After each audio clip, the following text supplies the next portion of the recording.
How's it going, everybody? Joker here, and welcome back to the Morbid Vale.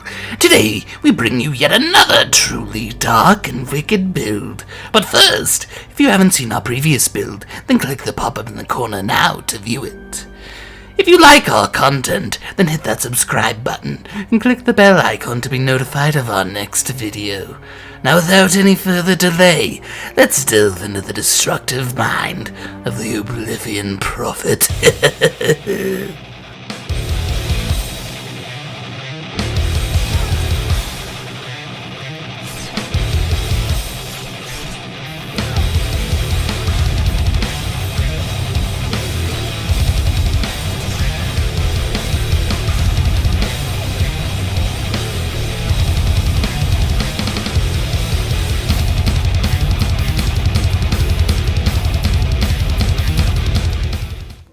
He was born 7 years before the Great War, into the greatest family of Dunmer nobility, the Telvanni.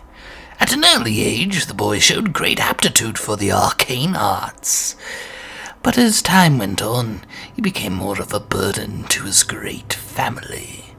Necromancy, the most taboo of magics, was a deep interest to the young boy. The very concept of death was greatly alluring to him, and he would dabble with dead animals, and many times his family was forced to silence those who witnessed his deeds, be it by money or the Morag Tong assassins. When he was 17 years old, his grandmother died, and I bet you can guess what happened next. The night before the death ceremony, the young Dunmer made his way to the family crypt, where his grandmother's remains were being kept. He closed his eyes and concentrated on the body, and as he raised his arms up, the corpse began to twitch, until it finally arose to his call. The boy was ecstatic. He had brought his grandmother back to life. Or so he thought. The body moved, but there was no soul in it. As he tried to get her to speak, a terrible scream echoed from behind him. The boy turned around to see his mother and father frozen in rage and fear. "What have you done?" the boy's father screamed. The boy tried to explain, but before he could, his father struck him. In an instant, the grandmother's corpse leapt upon the father and began to beat him with her fists. The boy cried out for her to stop, and she obeyed. But before she could get up, she turned to ash. The father was completely covered in the dusty remains of his deceased mother-in-law, while his wife remained traumatized, unable to scream anymore. The boy's father got to his feet and brushed the ashes from his garments. Loudly he roared at his son that he was disowning him and that he would be exiled from Morrowind. The boy's name was stripped from him and his garments torn from his body before he was whipped and exiled from his homeland. For many years he wandered the lands of Tamriel, but none wanted a dark elf in their midst. And those who did accept the Dark Elves turned him away because they could sense the necromantic stain on his soul. Eventually, he found himself in Skyrim and accidentally was caught in a fight between the Stormcloaks and the Imperials. He was bashed in the back of the head with a shield, and days later he awoke on a cart, being taken to his execution. In his heart, he prayed to the tribunal and to the House of Troubles, begging to be saved, vowing that he would serve them all if they spared his life. Then a terrible roar came from the mountains, and moments later, as he was about to be executed, a dragon appeared and saved his life. After escaping Helgen with the aid of Ralof, the Dark Elf fled back into the wilderness, seeking solitude so he could make an altar to the Daedric lords. But as he prepared to construct the altar, he fell into a deep sleep, and in his dreams he heard a commanding voice. The next morning, When he awoke, he set out with opened eyes, preparing for his quest. Now let's talk about the skills mastered by the Oblivion Prophet.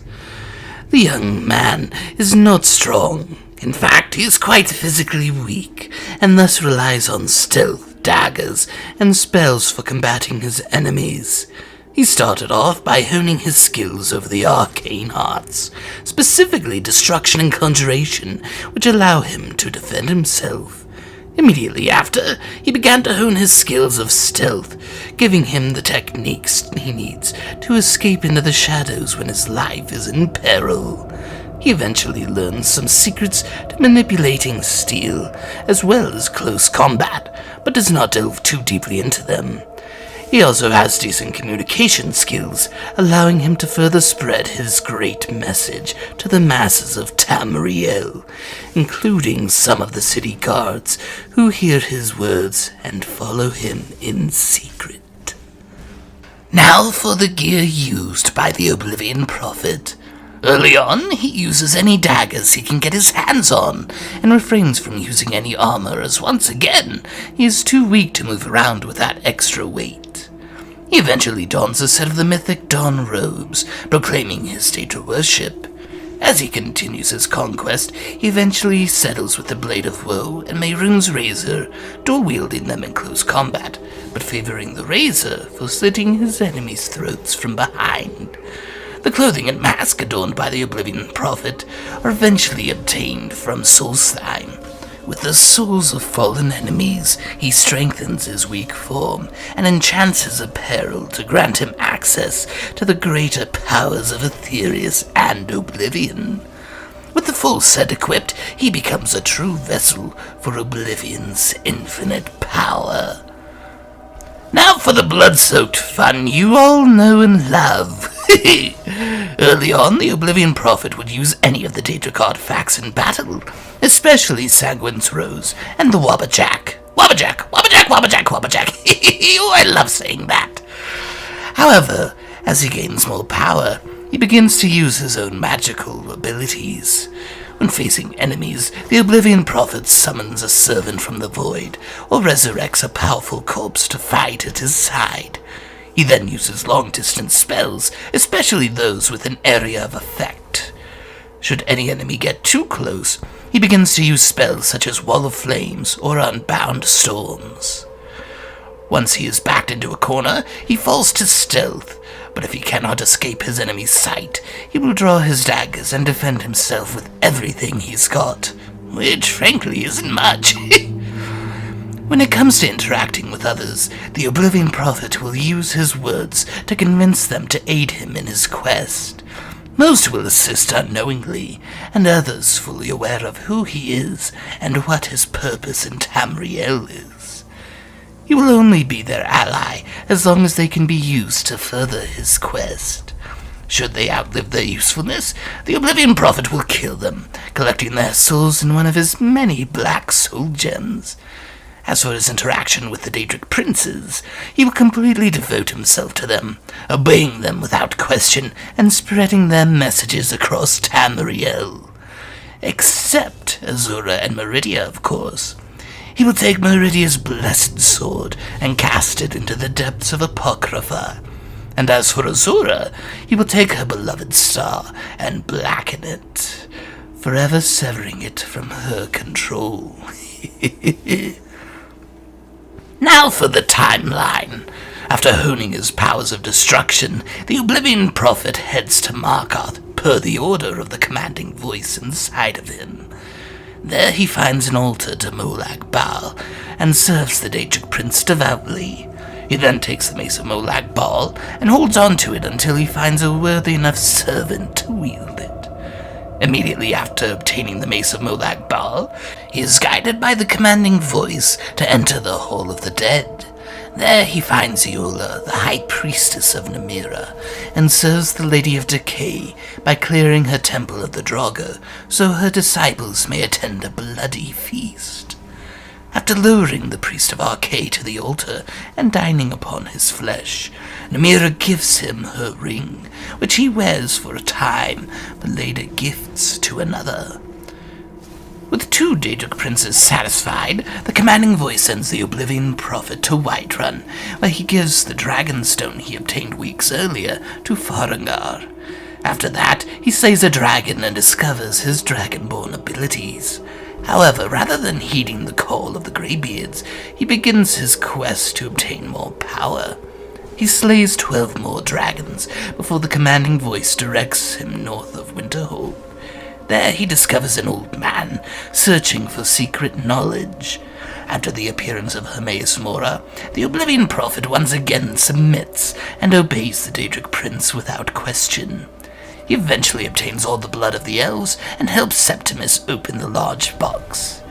He acquires the Ogma Infinium, and through a careful process duplicates the book many, many times before distributing the copies across all of Skyrim, granting many access to the forbidden knowledge of Apocrypha. He is soon guided to the outskirts of Riften, where he discovers the Dawnguard, who eventually lead him to the Volkihar clan. There he receives the gift of Molag Bal's blood and eventually overthrows Harkon, claiming the great vampire coven as his own. He builds up the vampiric clan with the help of Serana, who he gifted many Daedric artifacts to, including the Mace of Molag Bal and the Ring of Namira. Soon after destroying the Dawnguard, he finally decides to seek out the Greybeards and gains great knowledge from them.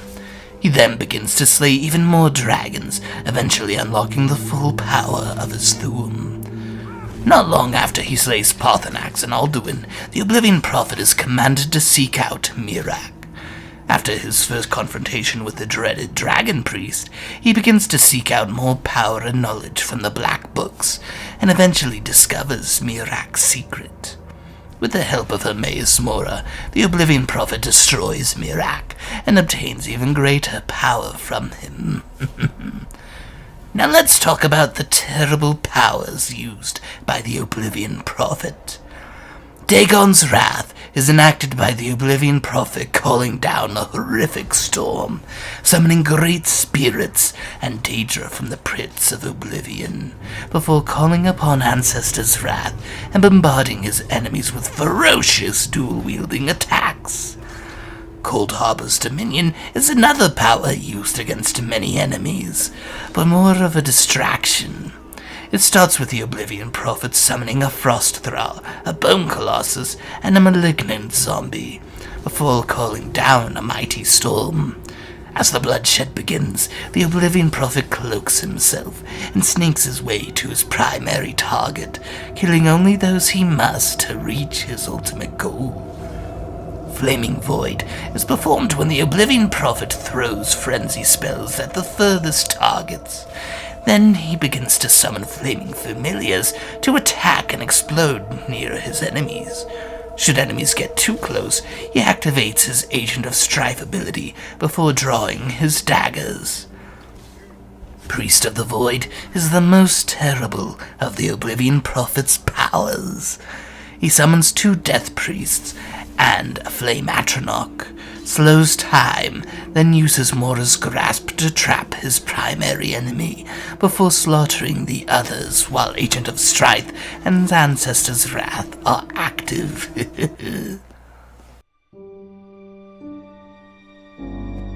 Skyrim, Morrowind, High Rock, and Hammerfell had been completely destroyed, and the other states within Tamriel were overrun by vampires, the undead, and all manner of Daedric abominations.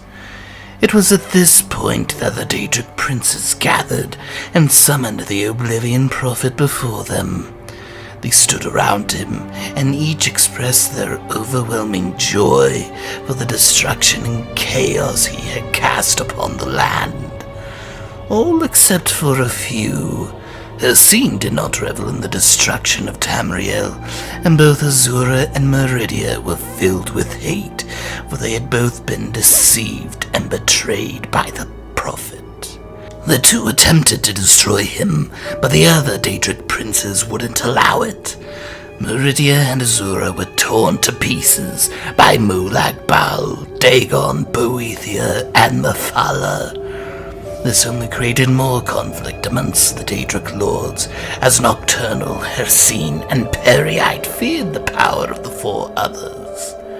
The Oblivion Prophet stood still as he witnessed the Daedric princes tear one another apart, even dragging Sanguine, Clavicus Vile, Hermaeus Mora, Malakath, Jigalag, and Shigorath into the battle, despite their disinterest in it. After hours of bloodshed within the Daedric Nexus, only Molag Bal, Boethia, Mephala, and Mehrunes Dagon stood. All the other Daedric princes had been destroyed, and the last four were greatly wounded and exhausted. At that point, the Divines appeared, prepared to finish off the Daedric princes once and for all. But as they prepared to fight, the Oblivion Prophet began to laugh. All attention turned towards the vampiric weapon of the Daedra, and soon complete darkness enveloped the Nexus. A voice echoed from all around, saying, "You have done well, my champion. Soon all of creation, including yourself, will be extinguished." The Oblivion Prophet held up his arms and called out, "Thank you, my master. I await your eternal, silent embrace." With those final words, a skeletal monstrosity appeared in a flash of blood and fire, and the Divines and Daedra trembled in terror as the figure opened its mouth, and all went black again. Sithis devoured everything. The Divines and the remaining Daedric princes were consumed by the void, along with their realms and the realm of Nirn, which cried out in terror as they were drowned in the maw of Sithis. The stars, the sun, and the moons, everything was consumed. Nothing except the Oblivion Prophet remained. "Now for you, my worthy disciple," Sithis said. The Oblivion Prophet opened his arms once more and stared into the abyss. "Yes, master, please embrace me with your eternal darkness." That was an incredibly dark turn of events. Well, we hope you enjoyed our latest Skyrim build, the Oblivion Prophet. But before we go, we received a request from one of our first ever subscribers. Mr. Kane asks if I could please do the Why So Serious monologue from The Dark Knight. Well, Mr. Kane, your wish is granted. You wanna know how I got these scars? My father was a drinker and a fiend, and one night he goes off crazier than usual. Mommy gets the kitchen knife to defend herself. Ooh, he doesn't like that, not one bit. So, me watching, he takes the knife to her, laughing while he does it. Then he turns to me and he says, "Why so serious?" He comes at me with the knife. "Why so serious?" He sticks the blade in my mouth. Let's put a smile on that face. And why so serious? Now please, hit that like button, subscribe, and click the bell icon to be notified of future videos. Have a great rest of your week, and we'll see you all here next time on the Morbid Vale.